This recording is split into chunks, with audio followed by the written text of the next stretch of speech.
ஒர்க்கில் என்ன தான் கஷ்டப்பட்டு வேலை பார்த்தாலும் ஒழுங்காக வேலை பார்க்கலங்கிற பேர் மட்டும்தான் எனக்கு எப்போதும் கிடைக்கும். லாஸ்ட் வீக் ஒரு ஒர்க்கில் ஒரு சின்ன ஒரு கேர்லெஸ் மிஸ்டேக் ஒன்று பண்ணிட்டேன். அதை மேனேஜர்கிட்ட சொல்கிறதுக்குள்ளே ஒரு வழி ஆகிட்டேன், என்ன சொல்லுவாரோ திட்டுவாரோ அப்படின்னு. பட் அது சொல்லாமல் இருந்ததுனால என்னால் வேறு எந்த ஒர்க்லையும் ஃபோக்கஸே பண்ண முடியல. சரி, ஒரு வழியாக சரி என்னன்னாலும் பரவாயில்ல அப்படின்ட்டு என் மேனேஜர்கிட்ட சொன்னேன். அவரும் I don't know what to say அப்படின்னு சொல்லிட்டு முடிச்சிட்டாரு.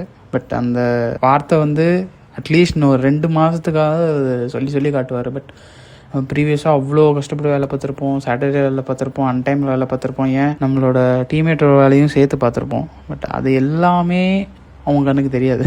ஆனால் இந்தமாரி ஒரு சின்ன தப்பு பண்ணால் கூட அது பெரிய தப்பாக அவங்க கண்ணுக்கு தெரியும். அதை நினச்சா தான் எனக்கு ரொம்ப கடுப்பாக இருக்குது. நல்ல வேலையாக நாளைக்கு May 1 லீவு, கண்டினியூஸாக 3 நாள் எல்லாம் சாப்பிட்டுட்டு எல்லாத்தையும் மறக்கலான்ட்டு இருக்கேன். உங்கள் மேனேஜர் இந்த மாதிரி நீங்கள் தப்பு பண்ணால் உங்களை எப்படி திட்டுவாருன்னு மறக்காமல் கமெண்ட்டில் சொல்லிட்டு போங்க. நானும் தெரிஞ்சுக்கிறேன் நான் மட்டும்தான் அப்படியா அப்படின்னு.